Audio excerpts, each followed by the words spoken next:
Si el Estado no tiene control de todo lo que es el sistema sanitario, tampoco sabe cuánto más hay que ir agregando, pero además es fundamental, porque vos tenés que tener en el pico, y me parece que hay que entender que vamos a enfrentar las 2 o 3 semanas más complicadas. Y sí, en ese manejo, eso es lo que sabe el alguien tiene que decidir y tiene que empezar a organizar y distribuir los recursos. Y vos, la verdad, es mucho más fácil que los distribuyas si tenés el manejo, pero esto no es estatizar, esto es, en esta crisis, es esto. Es hasta tanto dure la pandemia. Claro. ¿Hay un decreto? Todavía no. Por eso también reiteramos, como decimos todos los días, paciencia a esperar la letra chica de cómo se va a desarrollar esto, quiénes van a tomar las decisiones, si las clínicas privadas tendrán que poner a alguien, digamos, para que sea una pirámide de decisiones con todos los sectores y que se pueda trabajar mancomunadamente. Tema otro central que es fundamental para este tema, insumos, que eso es también lo que planteaba. Pero esto también está dentro de esto. Exactamente. Esto también está bien, porque no puede faltar. Hay cuatro productoras de alcohol en la Argentina y falta el alcohol. Bueno, que puede llevar esto también, que es lo positivo, con un solo sector que va a tomar la decisión, que va a ser el Estado, a ver qué va a pasar con los precios. A ver qué va a pasar cuando la clínica diga, me están aumentando los precios. No te preocupes, todos vamos a pedir juntos este insumo, a ver quién se hace el vivo con el precio. Pero lo que no puede ser, si vos tenés 4 productores de alcohol en la Argentina, de repente hoy ya no existe más el alcohol, más allá de la suba de precios que tuvo. Sí. Entonces, en una situación de emergencia, es central que alguien reúna todos los recursos y distribuya y maneje todos los recursos. Está el doctor Tejero por allí, ¿no? ¿Cómo le va, Ricardo? Antonio Laje saluda, gracias por atendernos. ¿Qué tal, Antonio? Buen Bien, día. estábamos hablando con Ramón Indart sobre esta decisión del gobierno de hacer una suerte de intervención o declarar interés público a todos los recursos sanitarios, obviamente mientras dure toda esta pandemia. ¿Eso está bien o está mal? Yo creo que está bien, está perfecto, ¿o no? A ver, hay una decisión de política sanitaria y esto de alguna manera tienen que estar sentados en la mesa todos los recursos públicos y privados. No bajar una línea direccional, sino en la discusión de cómo se manejan los recursos para optimizarlo de la mejor manera posible, y no cabe ninguna duda que la salud debe ser equitativa, no solo en una pandemia, sino en todos los momentos de nuestra vida. Pero por eso ayer parece que había discusión, que yo no entiendo la discusión. Esto no es una estatización, esto es una situación de emergencia donde es lógico que se cuente, hay alguien, que en este caso va a ser el Ministerio de Salud, tenga el panorama absolutamente de todo.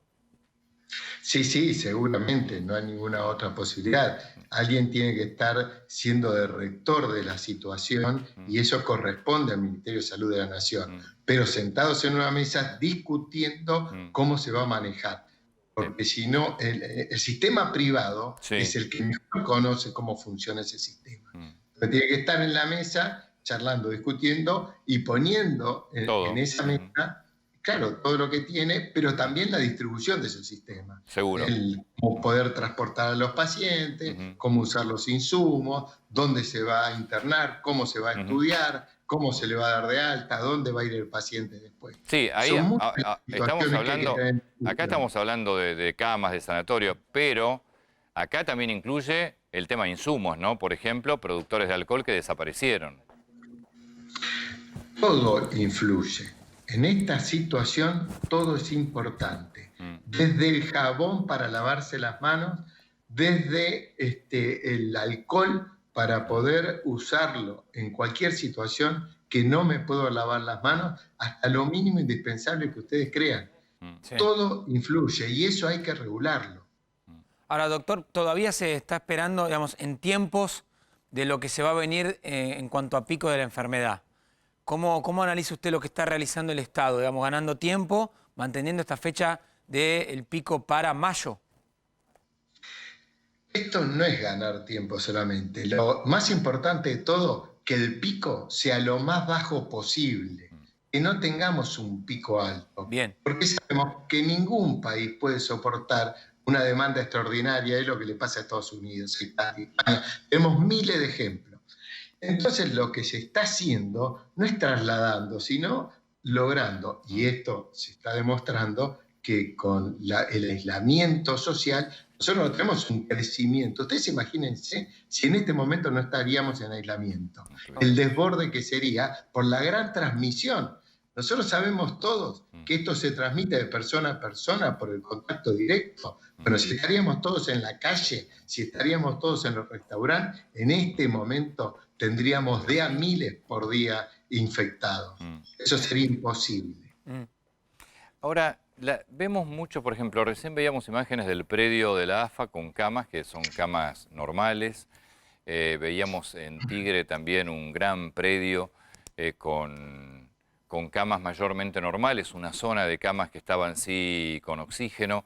Pero esas camas normales que se ven que no tienen ninguna conexión absolutamente a nada, ¿para qué etapa son?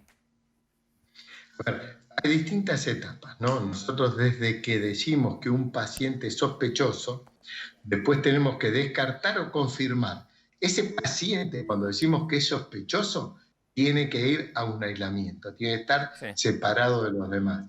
Cuando el paciente pasa a ser confirmado y ya sabemos que tiene COVID-19, pero está en una etapa donde no tiene requerimiento, es un paciente que está confirmado, pero está o asintomático o con pequeños síntomas, un poquito de fiebre, un poquito de malestar, pero no requiere ni oxígeno, ni medida de sostén importante. Ese paciente pasa a otra etapa porque ya está confirmado, puede estar con otros pacientes confirmados, pero todo relativamente sano.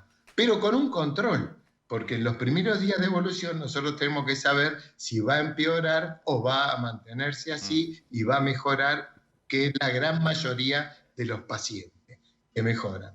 Después, ese paciente hay que categorizarlo en el momento para darle su alta, que puede llegar a ser una alta transitoria porque queda aislado en algún lugar, en algún hotel o en algún lugar donde se decida, la provincia de Buenos Aires lo decide en su domicilio, aislado, hasta que deje de liberar virus o que pase ese periodo donde puede ser de riesgo por su contagiosidad y ahí se le da el alta definitiva. En todos esos periodos nosotros tenemos que ubicar al paciente. Bien. Y está bueno hacer estos hospitales de campaña porque dan la facilidad de tener mucha gente y poco personal para controlarlo, porque es más fácil controlarlo. Pero siempre en los periodos donde el paciente está bien.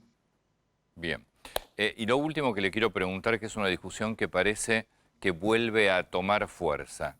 Tema barbijos.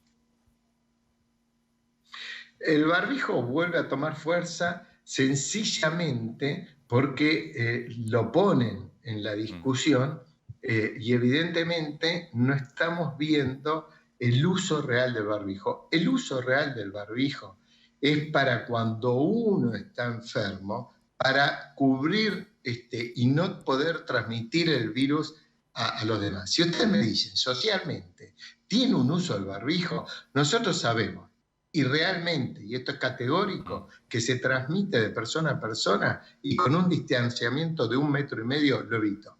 Entonces, ¿de qué sirve el barbijo si yo puedo estar distanciado? Si estoy al aire libre, ¿de qué sirve el barbijo si el virus no está flotando en el aire?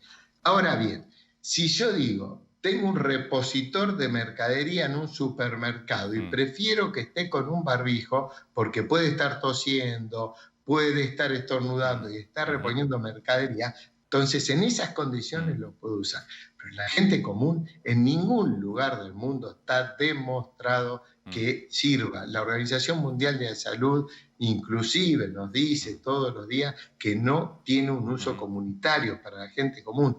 Entonces, y con el riesgo mayor, ¿no? Que la gente se cree que se está cuidando y es muy difícil que alguien que no usa habitualmente un barbijo no se lo esté tocando. Al tocarlo, si están contaminados por afuera, lo más probable es que me voy a pasar a los ojos, a la nariz, los contaminantes. Bien. Entonces, es de más riesgo que el beneficio que me puede dar. Doctor, muchas gracias por su tiempo, muy atento. Gracias a ustedes por eso. Muchas gracias.